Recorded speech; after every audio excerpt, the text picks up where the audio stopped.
विश्वामिदेव सवितर्तुरितानि परासुव यद्भद्रम्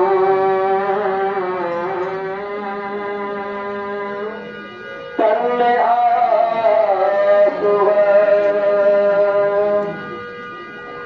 चुपके चुपके जो कोई ईश्वर से दुआ करता है उसकी मंजूर यकीनन वो पिता करता है। उसके दर से नयो मायूस होना हरगिज वो तो इंसान है वो चीटी की सुना करता है। मंचस्थ पूज्य स्वामी ध्रुवानंद जी महाराज जिनके ब्रह्मत्व में हमने सर्वश्रेष्ठ कर्म यज्ञमय श्रेष्ठतम कर्म यज्ञ का श्रेष्ठतम कर्म किया है। और इसी मंच पर उपस्थित मेरे पूज्य गुरुदेव श्री मदनदीप आर्य जी जो बड़ा भजनोपदेश सुंदर हमारे मध्य में करते हैं।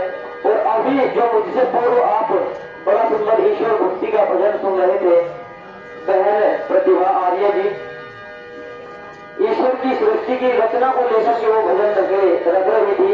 वास्तव में परमात्मा परमात्मा की सृष्टि जो है वो बड़ी निराली है। और आइए इसी संदर्भ में एक भजन के माध्यम से आपके बीच में विचार रखता हूँ कि दीनानाथ दया के सागर चक्र तुमने कैसा चला कर रंग भरी ये सृष्टि रचा कर कहाँ छुपा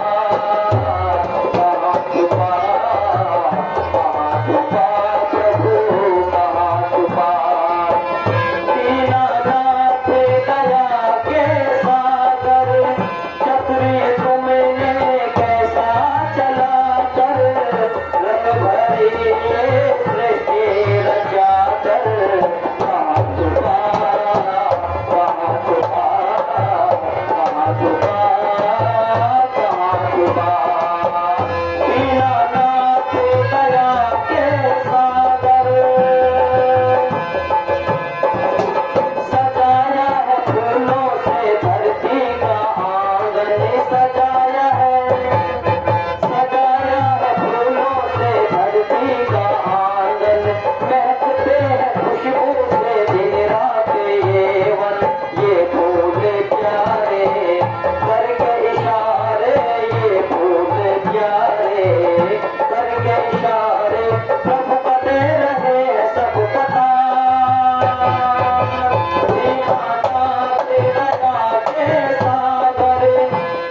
जमी पर लगाया है बिस्तर किसी ने, जमी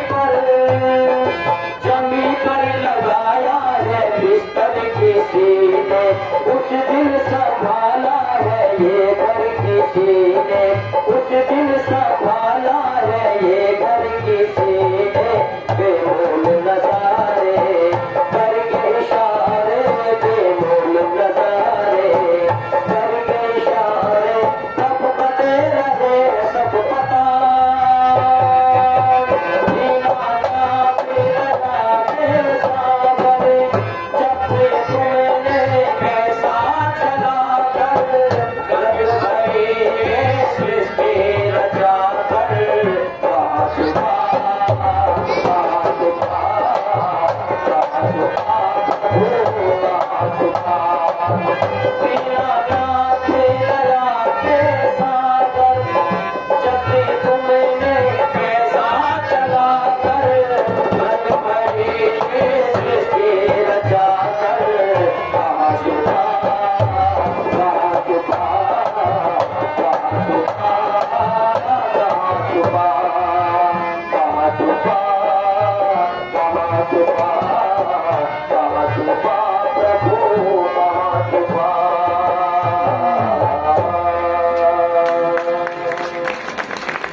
आशीर्वाद दे रहे हैं, इनका बहुत बहुत धन्यवाद।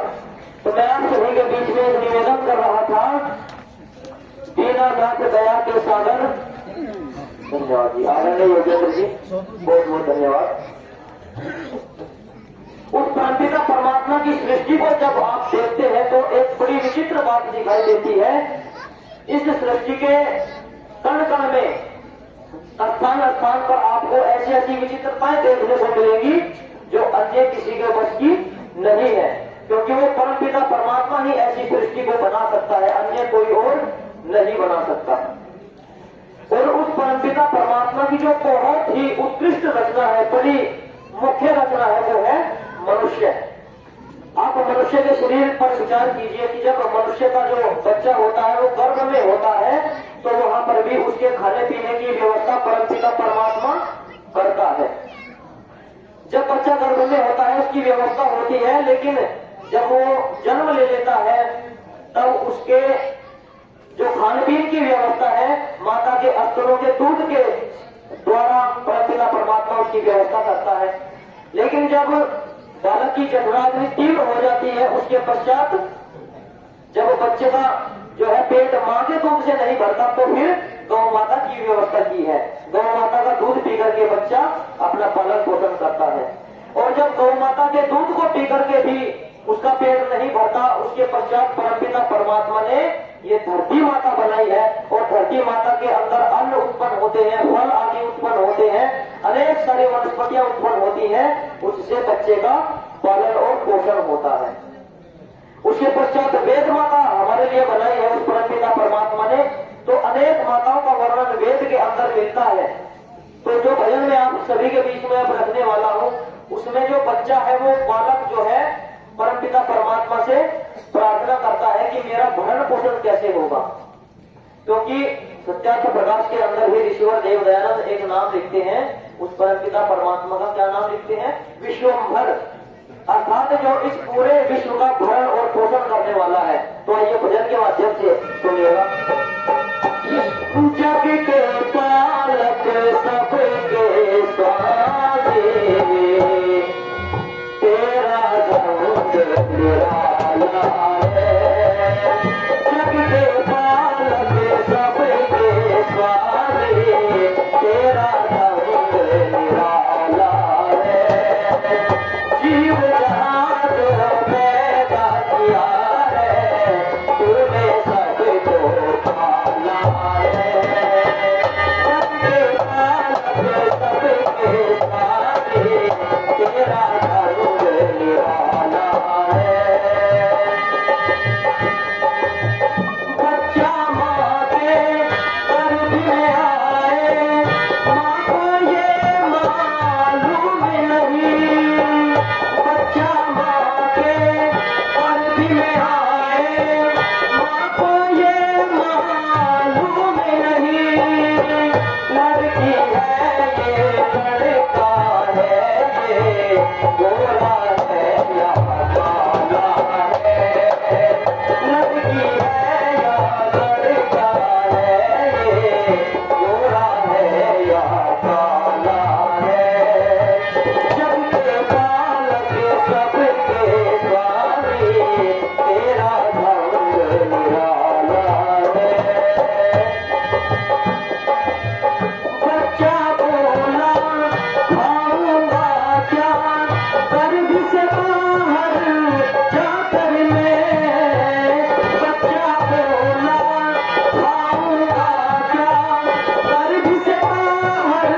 क्योंकि अस्तित्व से कृतित्व का बोध होता है। जैसे जब हम किसी वस्तु को देखते हैं तो हमें क्या पता लगता है कि इस वस्तु को बनाने वाला कोई ना कोई कारीगर अवश्य है। ये अपने आप नहीं बनी, ये नियम है। संसार के अंदर के कोई भी वस्तु अपने आप नहीं बना करती है। कोई वस्तु यदि बनती है तो उसको बनाने वाला भी आदरणीय श्रद्धेय अंग्रेज आर्य जी 100 रुपए देकर के आशीर्वाद दे रहे हैं, उनका बहुत बहुत धन्यवाद। तो मैं आपके बीच में निवेदन कर रहा था कि इस सृष्टि को देख करके पता लगता है कि इसको बनाने वाला कोई ना कोई अवश्य है, और वो कौन है? वो परमपिता परमात्मा है। क्योंकि और कोई उसके अलावा ऐसी सृष्टि की रचना नहीं कर सकता। लेकिन विडंबना तो यह है कि आज हम उस परमपिता परमात्मा के मूल स्वरूप को छोड़ करके और अन्य मत मतांतरों में भटक रहे हैं, जो सही मार्ग नहीं है। सही मार्ग कौन सा है? जो ऋषि दयानंद ने बताया है। और कौन सा मार्ग ऋषि दयानंद ने बताया है? वेद का मार्ग। हमें वेद के पथ पर चलना है। तो ऋषि दयानंद हमारे बीच में ऐसे योगी, ऐसे सन्यासी आए, लेकिन हमने उनका कहा नहीं माना। यदि उस ऋषिवर दयानंद की बात को हम मानते तो आज जो भारत की स्थिति है वो कुछ और ही हो गई होती। बस एक भजन और आपके बीच में रखता हूँ, उसके बाद में आदरणीय गुरुजी के मार्गदर्शन को हम प्राप्त करेंगे। आगे सुनिएगा कि कहना जो मान लेते उस योगी राज का कुछ और ही बन जाना था भारतीय आज का। कहना जो मान लेते, कहना जो मान लेते, कहना जो मान लेते उस योगी राज का कुछ और ही बन जाना था भारतीय आज का। कहना जो मान लेते उस योगी राज का कुछ और ही बन जाना था भारतीय आज का। तो क्या कहा ईश्वर दयानंद ने? नुस्खा दिया था स्वामी ने पहचान रोग को, पहचान रोग को। नुस्खा दिया था स्वामी ने पहचान रोग को, पहचान रोग को। ये जो कुछ भी असर है, ये जो कुछ भी असर है उसके इलाज का कुछ और ही बन जाना था भारतीय आज का। कहना जो मान लेते, कहना जो मान लेते, कहना जो मान लेते उस योगी राज का कुछ और ही बन जाना था भारतीय आज का। शुद्धि का चक्र चल जाता बनता ना पाकिस्तान, बनता ना पाकिस्तान। शुद्धि का चक्र चल जाता बनता ना पाकिस्तान, बनता ना पाकिस्तान। हाफी ना कोई होता, हाफी ना कोई होता यहाँ रोजे नमाज का कुछ और ही बन जाना था भारतीय आज का। कहना जो मान लेते उस योगी राज का कुछ और ही बन जाना था भारतीय आज का। और हमारे आर्य ने कैसी गलती की है कि वो राजनीति के अंदर नहीं गए। यदि आर्य लोग उस समय राजनीति के अंदर अपनी भूमिका को निभाते तो आज राजनीति में भी हमारी पकड़ होती। सामूहिक ढंग से भाग लेते राजनीति में, आर्य राजनीति में। सामूहिक ढंग से भाग लेते राजनीति में, राजनीति में। दुनिया पर अंकुश होता, दुनिया पर अंकुश होता आर्य समाज का कुछ और ही बन जाना था भारतीय आज का। कहना जो मान लेते उस योगी राज का कुछ और ही बन जाना था भारतीय आज का।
आप सभी का मैं हृदय से बहुत बहुत धन्यवाद करता हूँ।